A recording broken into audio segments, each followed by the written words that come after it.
इसरो से मेरा पुराना नाता है। अपने माथे पे हाथ मारा, मैंने कहा 8वीं क्लास का सर्टिफिकेट नहीं मिल रहा, इसरो की बातें कर रहा है यार ये। इसरो तो साइंटिस्ट पढ़े लिखे लोगों का काम है, इसका क्या नाता हो सकता है इसरो से भी। मैंने कहा जोड़ेगा तो सही, फिर कैसे जोड़ेगा। उसने कहा जब मैं स्कूल में पढ़ता था, 3री 4थी कक्षा में था बहनों भाइयों, मेरे हाथ तंग था पढ़ाई में, तो इसीलिए हर टीचर मुझे आके कहता था अब तू इसरो में बैठ, अब इसरो में, अब इसरो में, अब इसरो में। इसलिए इसरो से मेरा पुराना नाता है। कई नाम दिए जाते हैं, टैक्स चोर है ये खा गए लूट के ये वो। अरे भाई साहब, जो इतने लोगों को रोजगार देते हैं उनके साथ बात तो कभी कर लो, बात ही नहीं करते। व्यापारी लोग, आप लोग, थोड़ी सच्ची और कड़वी बातें करूंगा मैं, आपको अच्छी भी लगेंगी।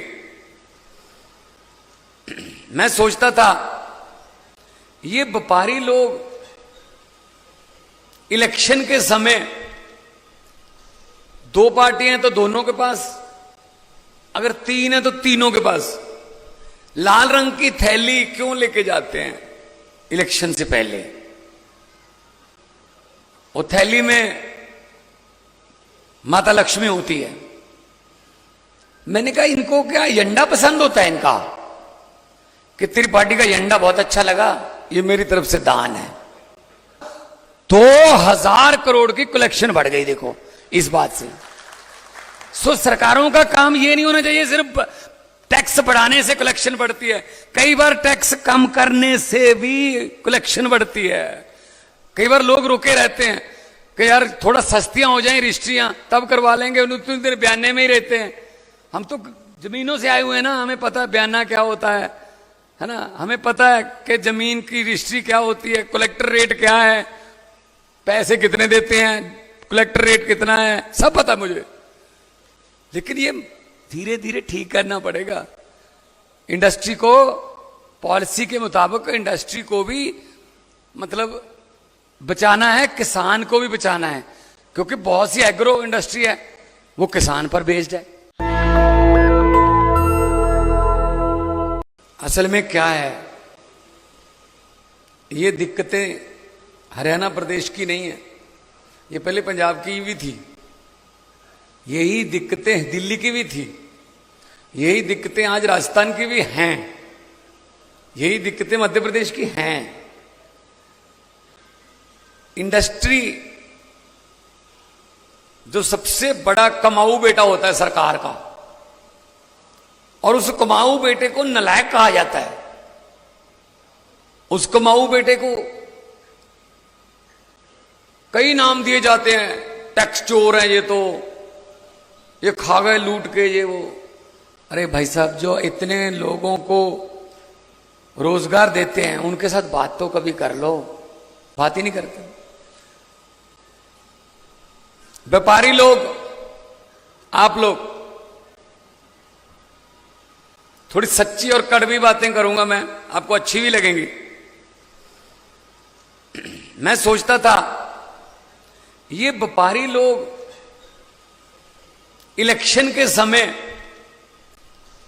2 पार्टियां हैं तो दोनों के पास, अगर 3 है तो तीनों के पास लाल रंग की थैली क्यों लेके जाते हैं इलेक्शन से पहले। वो थैली में माता लक्ष्मी होती है। मैंने कहा इनको क्या झंडा पसंद होता है इनका, कि त्रिपाठी का झंडा बहुत अच्छा लगा, ये मेरी तरफ से दान है ना। कोई झंडा पसंद नहीं आपको किसी का। आप जाते हो ये कहने के लिए भाई साहब अगर तुम्हारी सरकार आ गई तुम तंग मत करना, बस अगर तुम्हारी आ गई तुम तंग मत करना, अगर तुम्हारी आ गई तुम मत करना, यही लेके जाते हो ना। कोई एजेंडा कोई मैनिफेस्टो पढ़ के जाते हो आप, हद है। मैंने कहा यार सरकारें कमाल है, सरकारें तंग करने के लिए बनती हैं, सरकारें तो सहूलतें देने के लिए बनती हैं।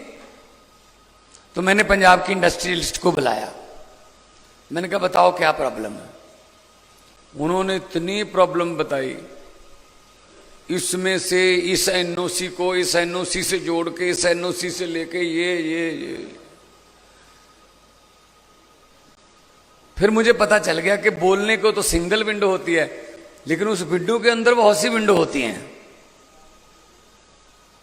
ये देखो ना, यहां से तो एक ही विंडो है ना आने में, आगे देखो कितनी विंडो है। मैं कहता हूं पंजाब में हमने लागू किया सिंगल विंडो सिंगल पेन, एक ही पेन से होना चाहिए काम।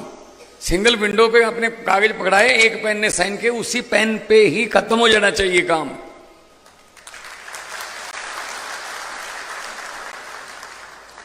तो हमने व्यापारियों को बुलाया,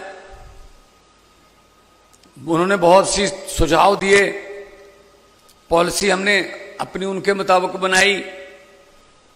आपके दोस्त होंगे पंजाब के व्यापारी, पंजाब में बहुत बड़े बड़े व्यापार हैं, हीरो है, वर्धमान है, मोंटी कार्लो है, क्लास है, सोनालिका है, स्वराज है, टाटा स्टील है, समर्था टेक्सटाइल है, समर्था आ रहा है अभी, बर्बियो है, फ्रेडनबर्ग है, जर्मनी की कंपनी है, कारगिल है, गोदरेज है, हिंदुस्तान लीवर है। मेरे ख्याल में यहां के मुख्यमंत्री को इतनी कंपनियों के नाम नहीं पता होंगे। नाम से क्या लेना है, काम बताओ जी, बस बता जाओ, जो मर्जी आ जाओ बस। उनको एक एक पैसे का अगर इंसेंटिव देंगे, एक पैसे के इंसेंटिव से भी करोड़ों का फर्क पड़ जाता है। पंजाब सरकार ने पहले बिजली हम सस्ती देते थे, पंजाब में और दिल्ली में घरों की बिजली तो फ्री है, 600 यूनिट है, क्योंकि मेरा 2 महीने का साइकिल है, 2 महीने बाद बिल आता है, तो 300 यूनिट पर मंथ, 600 हो गया, पर बिल हो गया। लेकिन उसमें कोई ये नहीं है हरा कार्ड है नीला कार्ड है, ना नो, किसी का भी। आपके घर पे अगर 2 एसी लगे हुए हैं, लेकिन आपने इस तरीके से चलाया कि आपका 2 महीने का मीटर का जो रीडिंग है वो 600 यूनिट से कम है, आपको भी जीरो आएगा। फिर 90% पंजाब को जीरो बिल आता है, 90% पंजाब। और कब से आता है?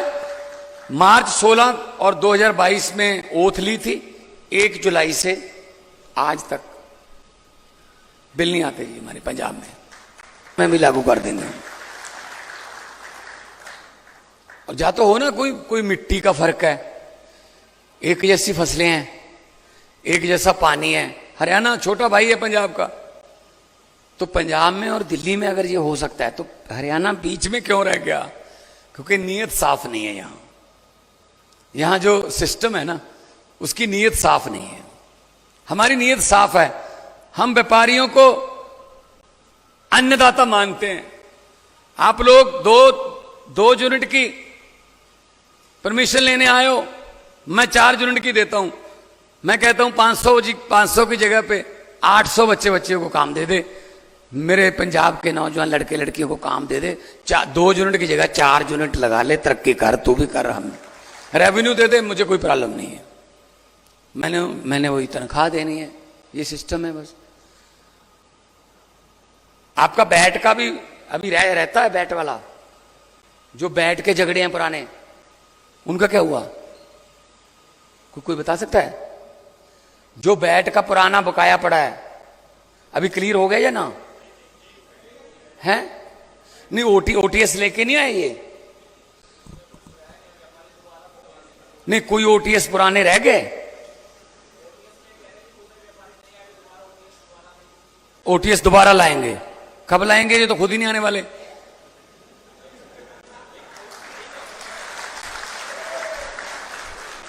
दोबारा लाएंगे?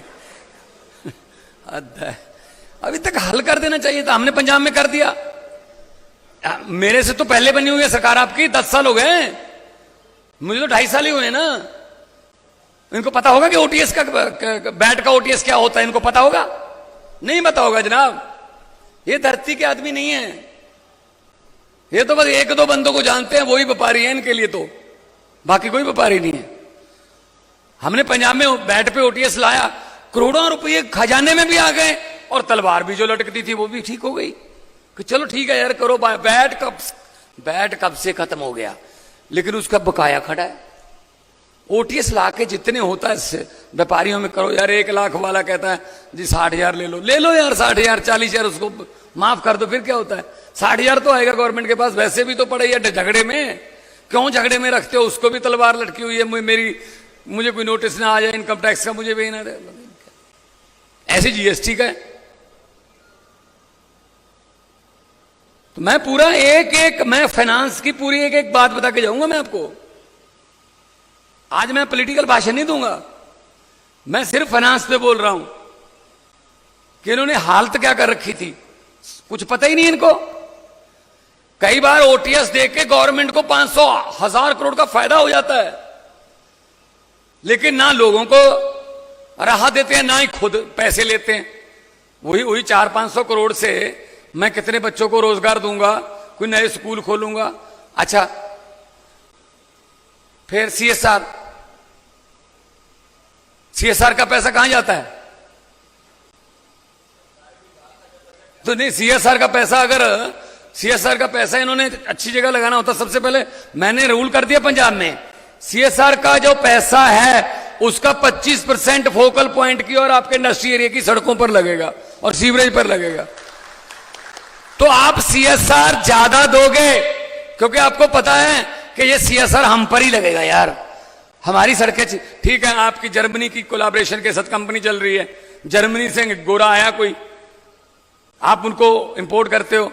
वो गोरे ने कहा कि मैंने देख रही है कहां बनाते हो, गाड़ी तो आपके पास भी बीएमडब्ल्यू है, मर्सिडीज है, कोई ऐसी बात नहीं, लेकिन आप गोरे को बिठा के जब इंडस्ट्री एरिया में फैक्ट्री में लाते हो ना, तो आपके दिल में एक थोड़ा सा वो रहता है, यार ये क्या सोचेगा, यार सड़कें कैसी हैं, ये क्या सोचेगा, हाँ यहां इंडस्ट्री लगा रखी है, ये तो रहता है ना हमारे दिल में। देश का भी रहता है ना यार, जी मेरे देश का क्या जाएगा यार मुंह महांद्रा यहां से, कि यार क्या सोचेगा यार ये। तो यार सड़कें जो आप करोड़ों का सीएसआर देते हो, तो आप पर क्यों नहीं लगता? वो कहां लगता है फिर ये बताओ?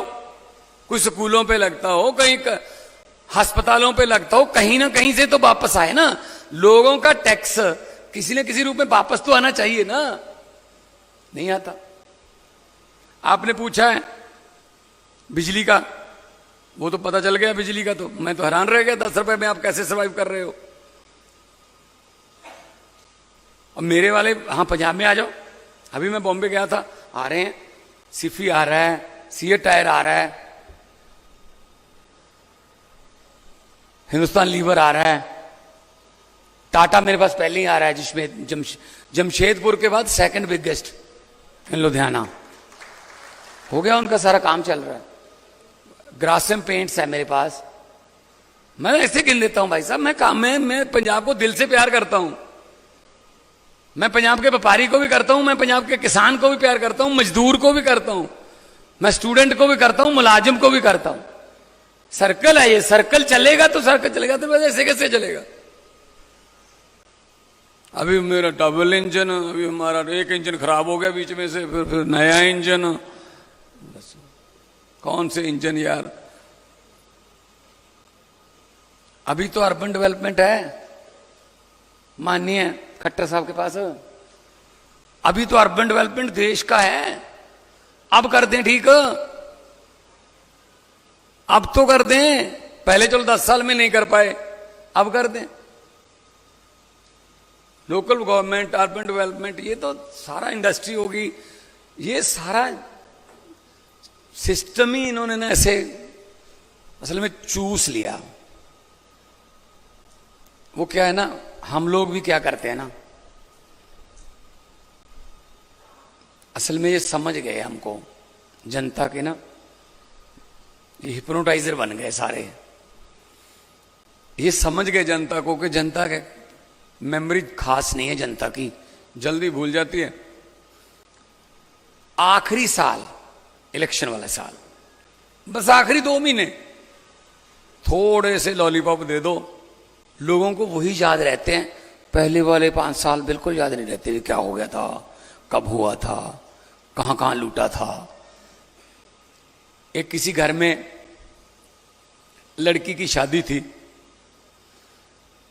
परिवार वाले अच्छे खासे अमीर थे, जिम्मेदार थे, शादी करेंगे धूमधाम से, इकलौती बेटी है, लाडली बेटी है, तो उसके लिए गहने, सोने के जेवरात, चांदी के बड़े बड़े सोफे, बड़े बड़े शैंडलियर, बड़े बड़े टीवी सेट, ये वो रख लिए। कल बारात आनी थी, आज शाम को डाकुओं को पता चल गया कि इस घर में माल है।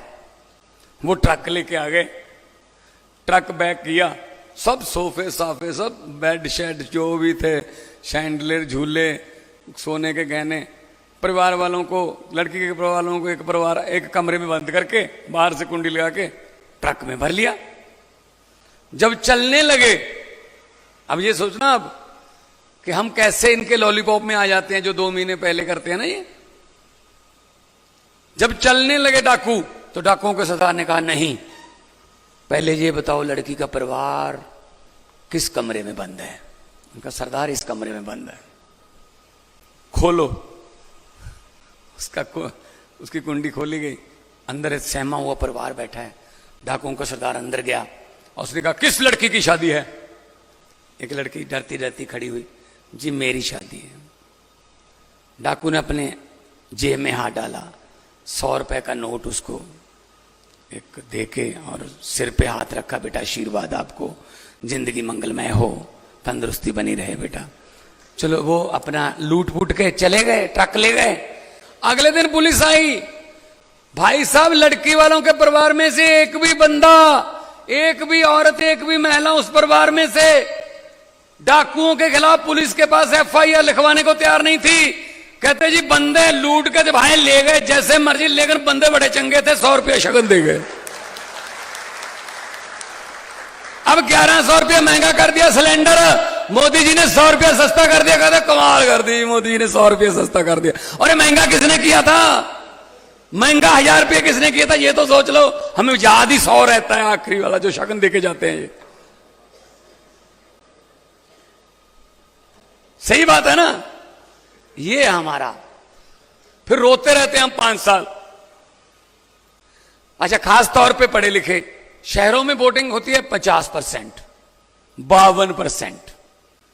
बड़ी मुश्किल से मुझे लगता है शहर में किसी में 55 से ज्यादा हो, क्योंकि हम लोग छुट्टी वाला दिन मानते हैं उसको, इलेक्शन वाले दिन को। उस दिन हम शिमले चले जाते हैं, 2-3 छुट्टियां इकट्ठी हो जाती है ना, उस दिन फिर हम शिमले चले जाते हैं, मनाली चले जाते हैं, और आके पूछते कौन जीत गया भाई? कहते फलां जीत गया, बड़ा माहौल, गंदा बंदा जीत गया। भाई साहब 5 साल गालियां दोगे तो उस दिन रहते ना, उस दिन वोटिंग में तो हिस्सा लेते। कोई और पसंद नहीं, नोटा दबा देते, लेकिन डेमोक्रेसी में तो हिस्सा लो। हिस्सा डेमोक्रेसी में लेते नहीं, गालियां 5 साल देते हैं। फिर थोड़ा सा हमें भी सामाजिक जिम्मेदारी समझनी पड़ेगी कि अकेला सिर्फ हर चीज हम उन पर नहीं छोड़ सकते। वो तो फिर जब उनको मौका, पॉलिटिक्स में गंदे लोग, पॉलिटिक्स में बुरे लोग इसलिए नहीं कि बुरे लोग इसमें आते हैं, पॉलिटिक्स में बुरे लोग इसलिए ज्यादा हैं क्योंकि चंगे लोग, अच्छे लोग इसमें जाते नहीं। तो हमने क्या लेना यार, छोड़ो यार, ये गंदी गेम है यार। क्या गंदी गेम है यार, कमाल है। हमने क्यों नहीं लेना भाई?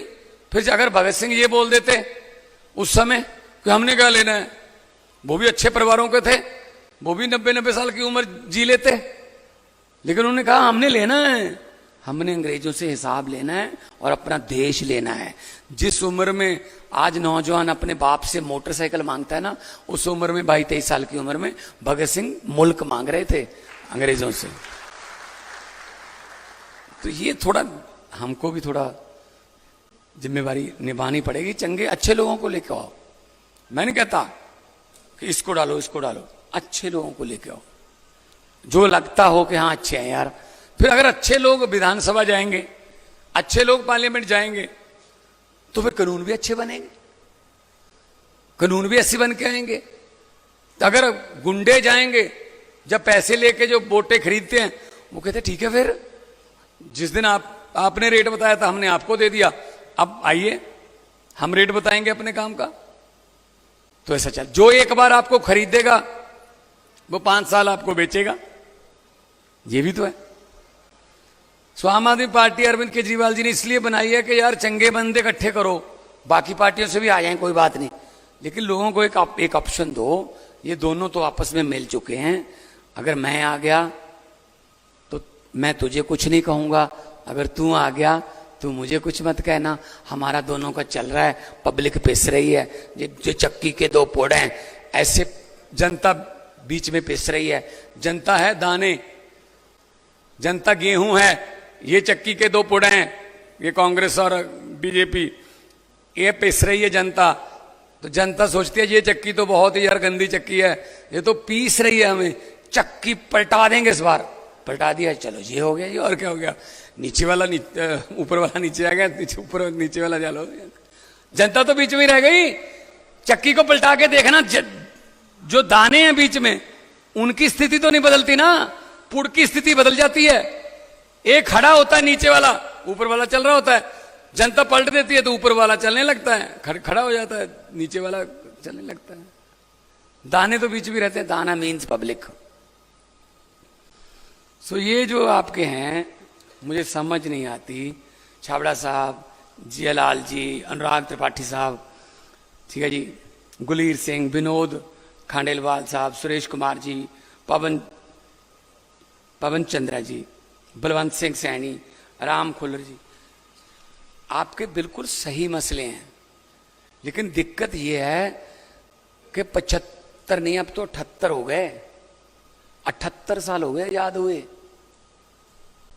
अमेरिका वाले मंगल ग्रह पर प्लाट काटने के बारे में सोच रहे हैं और हमारे सीवरेज के ढक्कन पूरे नहीं हुए अभी 78 साल में। ये मोदी जी कभी कभी अपने वाले भी बीच में गिन जाते हैं, पिछले 70 साल से देश को, मैं 70 में से 13-14 आपके भी हैं भाई साहब, वो अपने वाले भी गिन जाते हैं बीच में ही।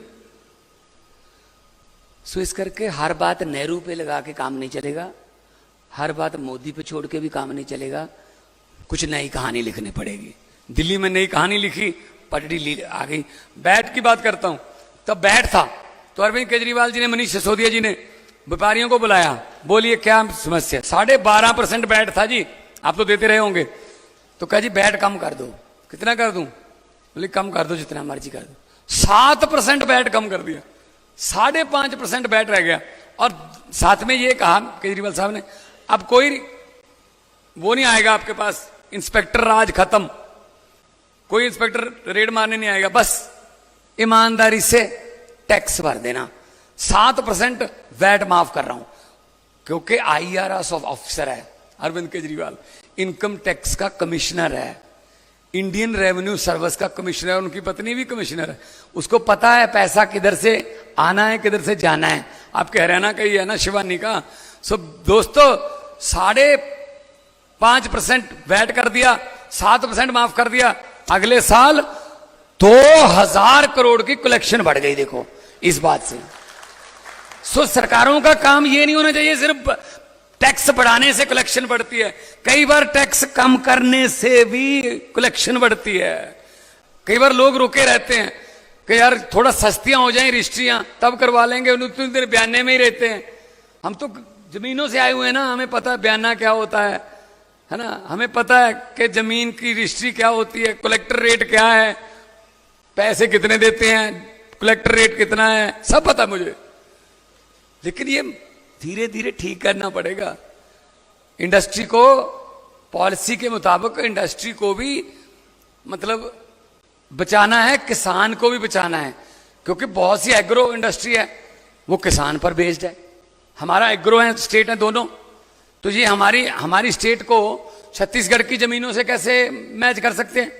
हर रोज मेरी उनके साथ कोई ना कोई पंगा हो रहता है वहां सेंटर में।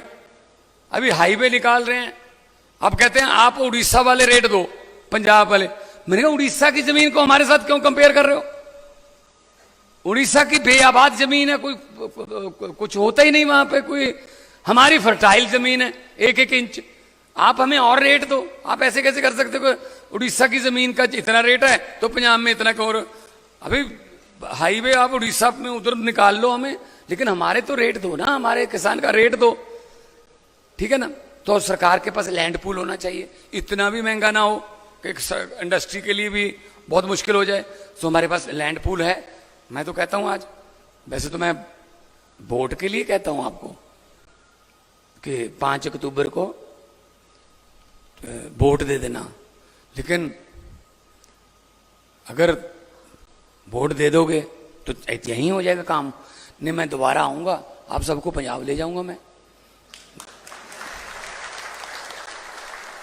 वैसे तो घर ठीक कर लो वही ठीक है, घर ठीक कर लो वही ठीक है, नहीं तो मैं उधर ले जाऊंगा, मैं दोबारा आऊंगा। मैं तो इस बात के लिए मुझे तो बहुत अच्छा लग रहा है। मैं तो अगर 1 घंटा और लग गया ना, मेरा तो 10-15 हजार करोड़ का इन्वेस्टमेंट आ जाएगा इधर। और 10-15 हजार करोड़ का इन्वेस्टमेंट का मतलब है 60-70 हजार लोगों को काम भी मिलेगा साथ में। जितने दुखी आप हो, जितने दुख से आपने लिखी हुई हैं चीजें, जितने आप दुखी हो, लेकिन अपने दुखों को यहीं ठीक कर लो, साथ दो। और हम देशभक्त लोग हैं, कोई हम समाज में आपको नहीं बांटेंगे। हम तो स्कूल बनाने वाले लोग हैं, हम अस्पताल बनाने वाले लोग हैं, हम इंडस्ट्री लाने वाले लोग हैं, हम बिजली लाने वाले लोग हैं। हम अरविंद केजरीवाल के सिपाही हैं। और अरविंद केजरीवाल हरियाणा के गांव से उठा, पता ही नहीं था कि उसने दुनिया हिला देनी है। आज जो मर्जी है, झूठे पर्चे डाल लो, कोई बात नहीं, राजनीति में करते रहते हैं, तो जो मर्जी कर लो, लेकिन उस बंदे ने हिला रखा है पूरे देश को, राजनीति की दशा और दिशा बदल दी है। भगत सिंह का एक शेर है कि इस कदर वाकिफ हो गई है मेरी कलम मेरे किरदार से, इस कदर वाकिफ हो गई है मेरी कलम मेरे किरदार से कि इश्क भी लिखना चाहता हूं तो इनकलाब लिखा जाता है। लंबे सफर को मीलों में मत बांटिए, कौम को कबीलों में मत बांटिए। एक बहता दरिया है मेरा भारत देश, इसको नदियों और झीलों में मत बांटिए। ये देश बहता दरिया है। और मुझे एक टीवी चैनल पे कहा गया कि रैपिड राउंड है, हम एक बंदे का नाम लेंगे, किसी पॉलिटिशियन का, आप उसी समय बताना कि उसके बारे में क्या सोचते हो। कहते सुखबीर सिंह बादल। मैंने कहा जी पहाड़ों वाले स्कूलों में पढ़े हैं, ना पंजाबी लिखनी आती है, ना पढ़नी आती है, ना बोलनी आती है, पंजाब के वारिस बनना चाहते हैं, हो नहीं सकता। कहते जी कैप्टन अमरिंदर सिंह। मैंने कहा महलों वाले लोग हैं, राजे हैं। जब मुगलों का राज था मुगलों के साथ थे, जब अंग्रेजों का राज था अंग्रेजों के साथ थे, जब कांग्रेस का राज था कांग्रेस के साथ थे, जब अकालियों का राज था अकालियों के साथ थे, जब बीजेपी का राज है तो बीजेपी के साथ है, तो लोगों के साथ तो कभी हुए नहीं सर। कहते जी नरेंद्र मोदी। मैंने कहा किसी भी बात को कहीं भी उसे उठा के, कहीं भी जोड़ के, कहीं से भी बोल के बोल देते हैं और साथ में कहते हैं गारंटी देता हूं। कहते कैसे? मैंने कहा चंद्रयान के लॉन्चिंग पे चले गए, इसरो ने किया था चंद्रयान का लॉन्च, तो मैं भी देख रहा था, लाइव चल रहा था। मैंने कहा सुन लें प्रधानमंत्री जी क्या कहते हैं। चंद्रयान के लॉन्च पे चले गए, वहां पे कहने लगे इसरो से मेरा पुराना नाता है। अपने माथे पे हाथ मारा। मैंने कहा 8वीं क्लास का सर्टिफिकेट नहीं मिल रहा, इसरो की बातें कर रहा है यार ये। इसरो तो साइंटिस्ट पढ़े लिखे लोगों का काम है, इसका क्या नाता हो सकता है इसरो से भी? मैंने कहा जोड़ेगा तो सही, फिर कैसे जोड़ेगा? उसने कहा जब मैं स्कूल में पढ़ता था, 3री-4थी कक्षा में था बहनों भाइयों, मेरे हाथ तंग था पढ़ाई में, तो इसीलिए हर टीचर मुझे आके कहता था अब तू इसरो में बैठ, अब इसरो में, अब इसरो में, अब इसरो में। इसलिए इसरो से मेरा पुराना नाता है। ओ की बनू मुल्क दा ओए, मैं क्या ओए, ओ की बनू देश दा, मैं क्या रब्बा बचा ला यार। ताड़ियां बज रही हैं जिवें तुसीं बजा रहे सी, ताड़ियां बजा रहे। फिर उन्होंने सब तो औखा सवाल पूछा, कहते भगवंत मान अपने बारे में मैं क्या बोलूं। फिर मैं क्या, जे मैं देखा अमला बल्ले तक कुछ नहीं मेरे पल्ले, जे मैं देखा अमला बल्ले ਤਾਂ ਕੁਛ ਨਹੀਂ ਮੇਰੇ ਪੱਲੇ, ਜੇ ਮੈਂ ਦੇਖਾਂ ਲੋਕਾਂ ਦੀ ਰਹਿਮਤ ਬੱਲੇ ਤਾਂ ਬੱਲੇ ਬੱਲੇ ਬੱਲੇ। नेशनल दस्तक की आपसे गुजारिश है कि अगर इसको बचाना चाहते हैं तो नेशनल दस्तक को सब्सक्राइब करने के लिए रेड कलर के सब्सक्राइब बटन को दबाएं, फिर बेल आइकन की घंटी दबाएं। नेशनल दस्तक को बचाने के लिए बहुत जरूरी है कि हर खबर को शेयर करें, लाइक करें, कमेंट जरूर करें।